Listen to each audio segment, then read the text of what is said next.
Ողջույն սիրելի հայրենակիցներ, եթերում իմ տունը քո տունն է հաղորդաշարի հերթական թողարկումն է։ Այսօրվա իմ հյուրը Արցախցի Սերժի Գրիգորյանն է։ Ողջունում եմ ձեզ, պարոն Գրիգորյան։ Պարոն Գրիգորյան, դուք մարդ եք, ով սովետական կարգերում ապրել է Բաքվում, եւ չնայած սովետական կարգեր էին եւ Հայաստանը, Վրաստանը եւ Ադրբեջանը եղբայրական հանրապետություններ էին,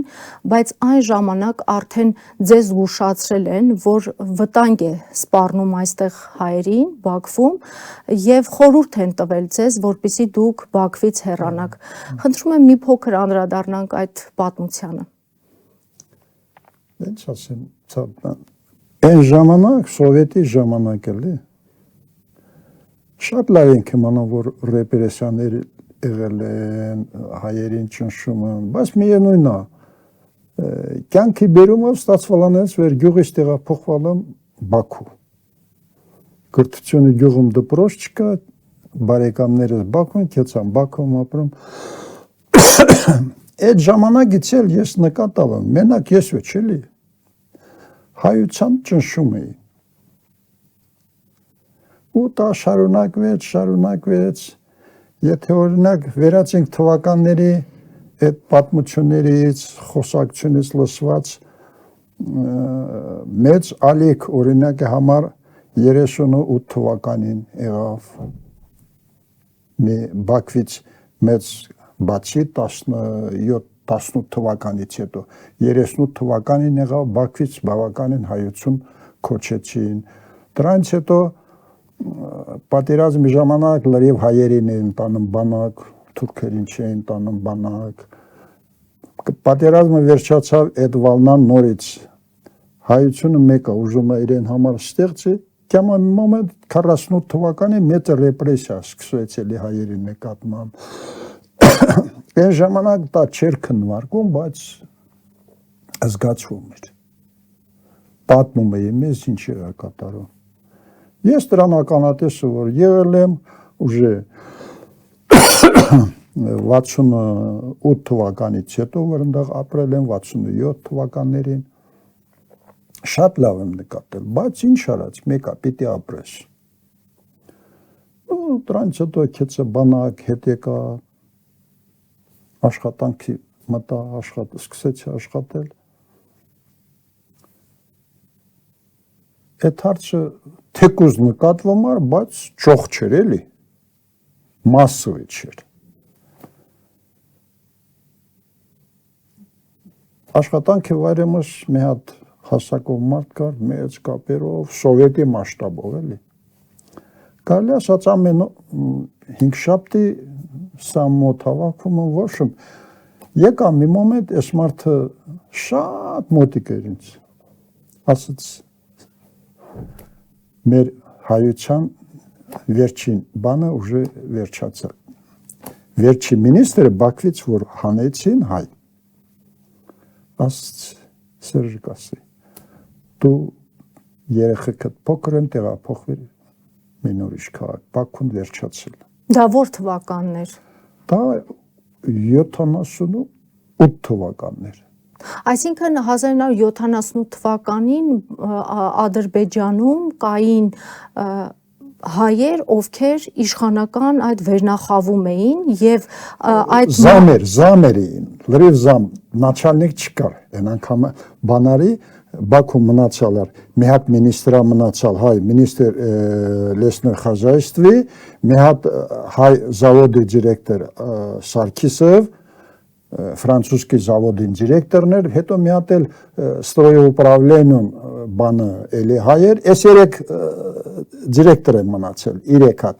Մնացածը շտեղով աշխատում են, իլի գլան ինժեները, իլի զամը։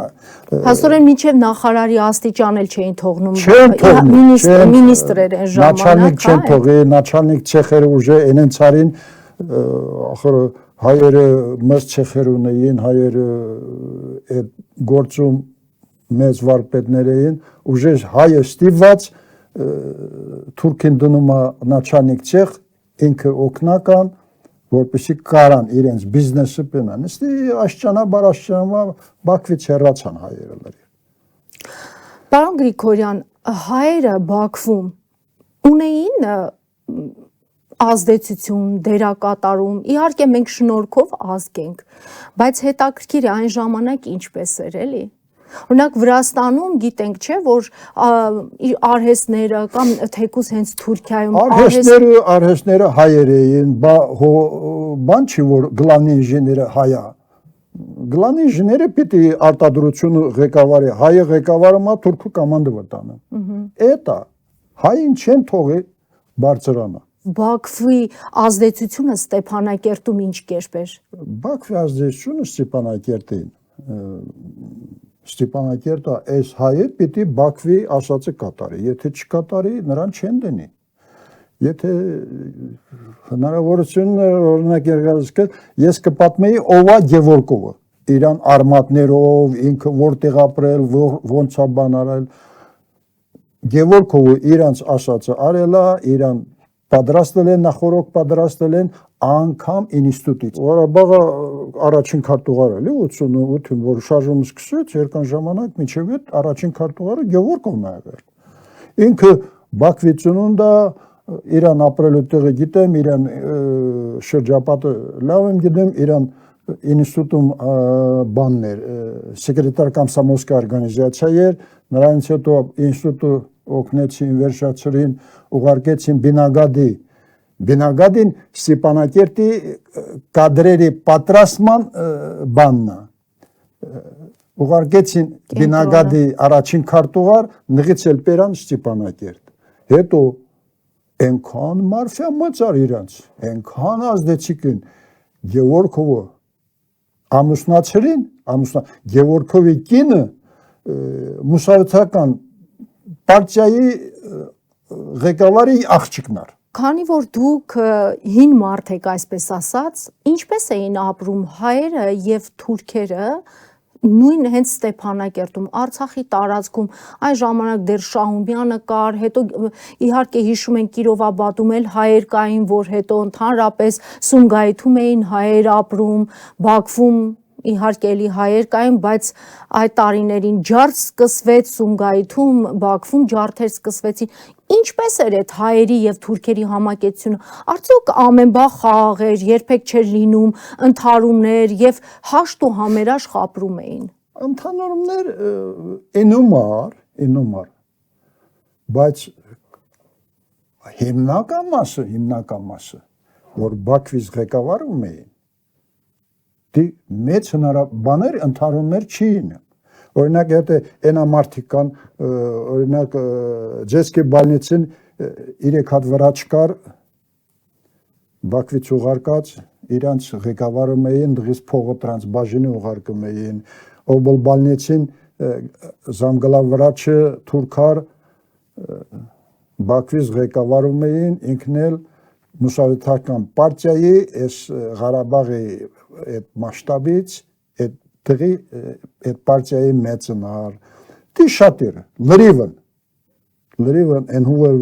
ինչ որ մի դոժնուշ ունի, Բաքվից տրան ղեկավարում էր, Բաքվից բերում դնում էին, տրան ֆինանսավորում էին, ոչ եկը չէր իման։ Նրանք կոնֆլիկտի չէին գնում, մեզ հետ շատ լավ էին, ձևացնում էին։ Ես հիշում եմ, մի հատ փոքր օրինակ ասեմ, училищем դրսում կանգնած ենք երկու հատ թուրք մագնիտոֆոնը ձեռին ստի մեր училище կողքով ասում է թուրքերեն ձայնը գցած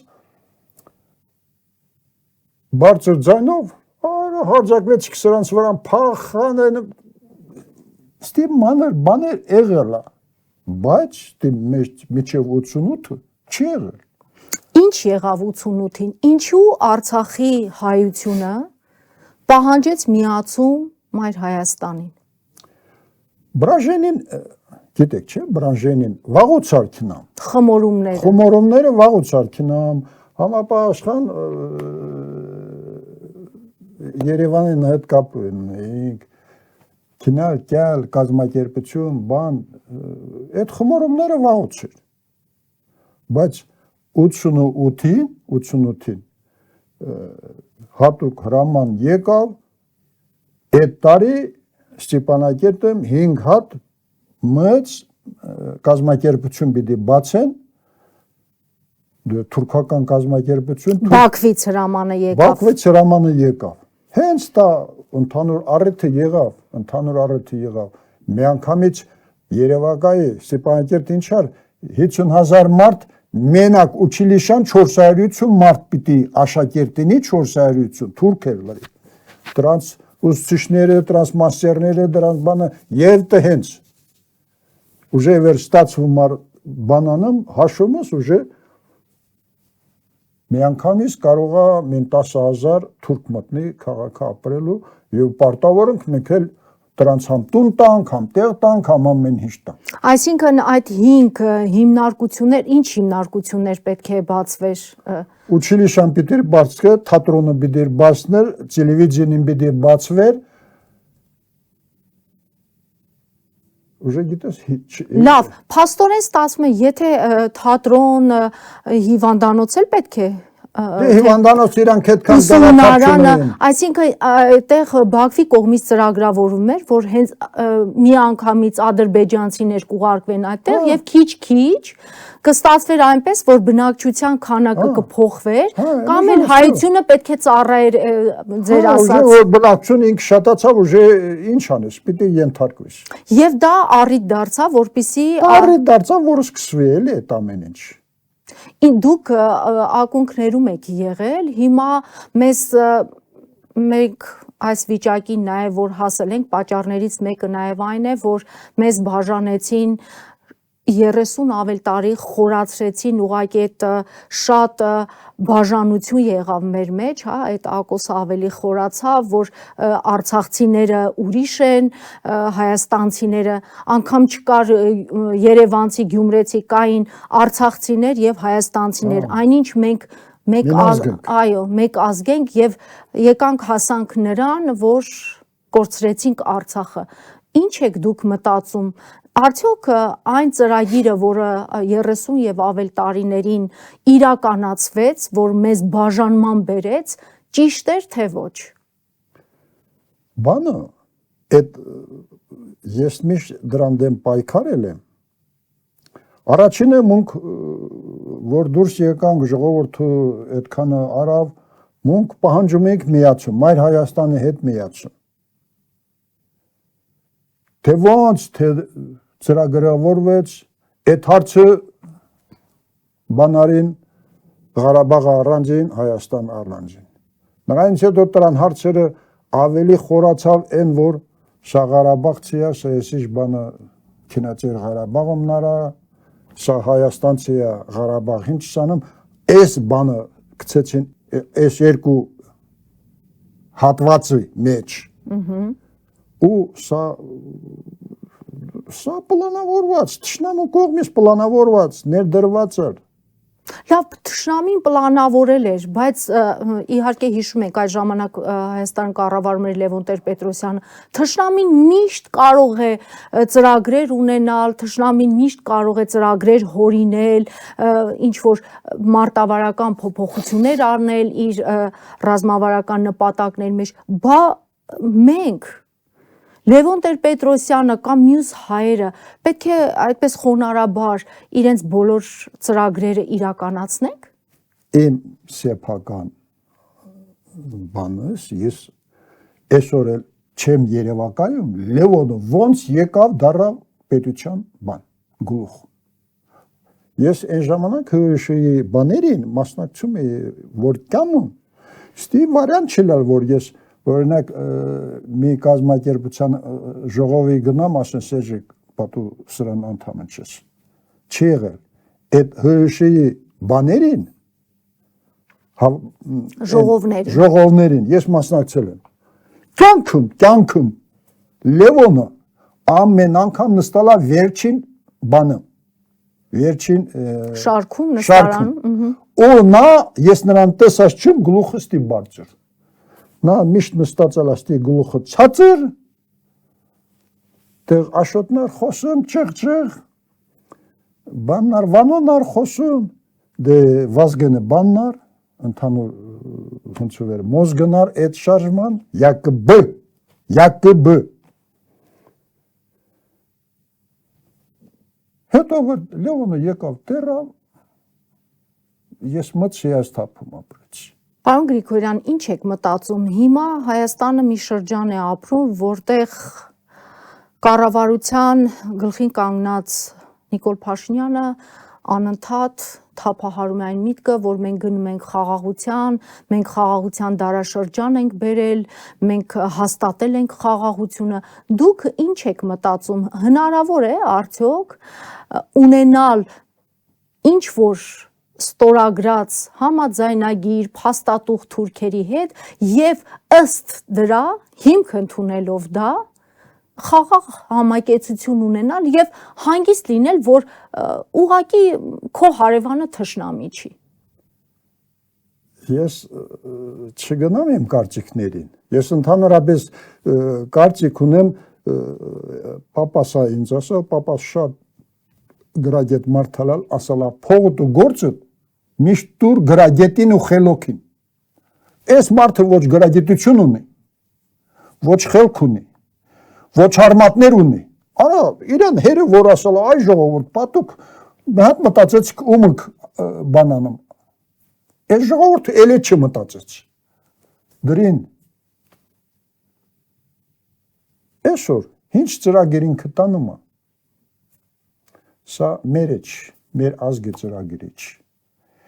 Կյանքում չհավատաս, որ Թուրքիայի հետ կարելի է գործակցել, կարելի է բանակցել, հովեր բանակցի, մենდა կպարտվելու է։ Փաշինյանը ազգը տանում է կործանում։ Դուք այդպես եք կարծում։ Ես ասպես եմ կարծում, սա իմ կարծիքս է։ Հետո ես Փաշինյանը հələ այնքան չեմ, սա մի մարդա սա կարելի է բայրան են հետնորդներին, են 50-60 պատոնոկներին, որը չի մտածում, արա այդ ցավը տանեմ, բանի մտածիր երեխա ունես, կին ունես,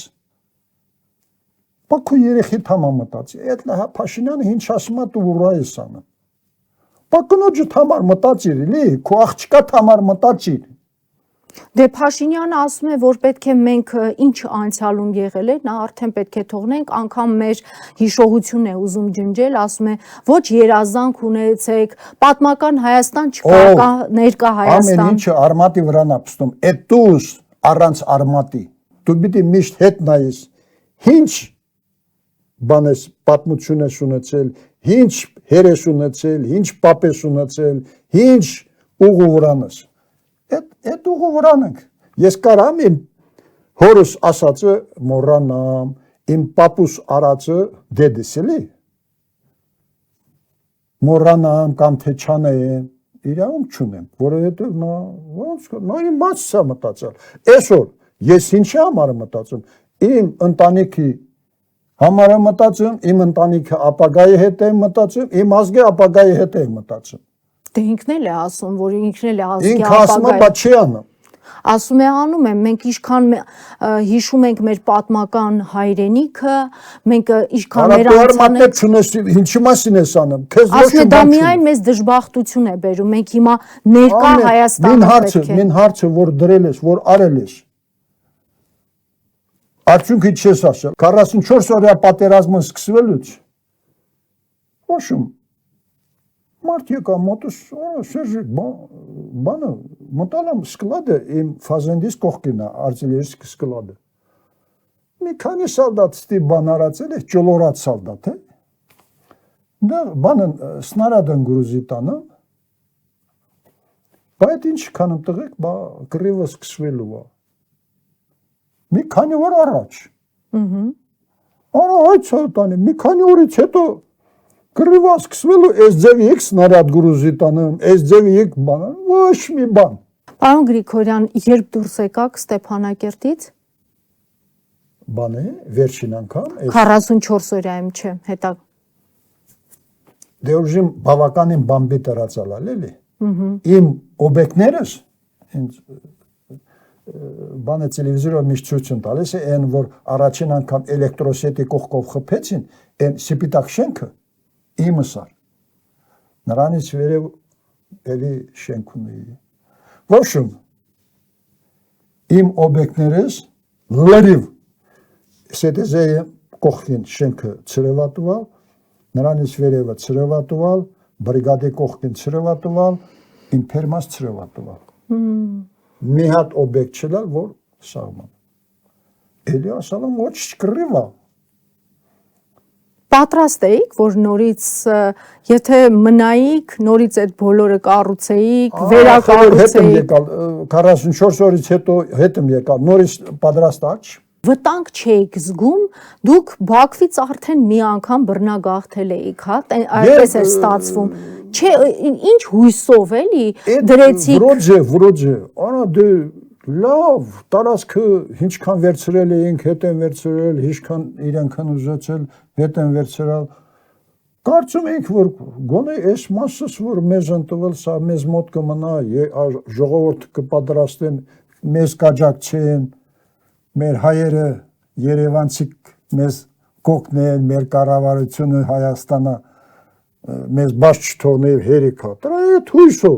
հույսով։ Նորից ամեն ինչը վերականգնեցի։ Վերջում ստացվավ էս։ Դուք ինչ եք կարծում հիմա, այժմ, որ մենք հայտնվել ենք այս վիճակում, որն է այս ամենից, այս ստեղծված իրավիճակից ելքը։ Այս ամեն ինչը կյամա համերաշխությունից։ Ես գտնում եմ, մեր ազգը պիտի մի հատ խելքը օգտագործի, համախմբվի։ Են մեզ Սարդարապատ ասպասում։ Չպիտի ինի Ղարաբաղցի, չպիտի ինի Լեննականցի, չպիտի ինի Մարտունեցի, չպիտի։ Ես չեմ բացառում, որ մի հատ հող կարող է հերոսներ շատ տա, մի հատը չի բացառում։ Դա ես կյանքի փորձից եմ ասում։ Բայց պիտի ենենց անես, որ սրանք ձուլված ընին, ամենի իրան հնարավորությունների չափ մի հատ տոչկի խփի, մի հատ տոչկի, միասնականն են։ Չասեմ, որ դու Ղարաբաղցի ես, դու ես կողմ կանգնի, դու Հայաստանցի ես կողմ կանգնի, միասնական պիտի ինենք։ Այս ճակատում, սա Սարդարապատն է։ Սա մարդիկ հալա, ասա, տակ-տակն չեն իմանում ինչ է կատարում։ Իսկ երբ եք մտածում, որ մենք նորից հնարավորություն կունենանք Արցախ վերադառնալու եւ ընդհանրապես դուք հնարավոր համարում եք Արցախ վերադարձը։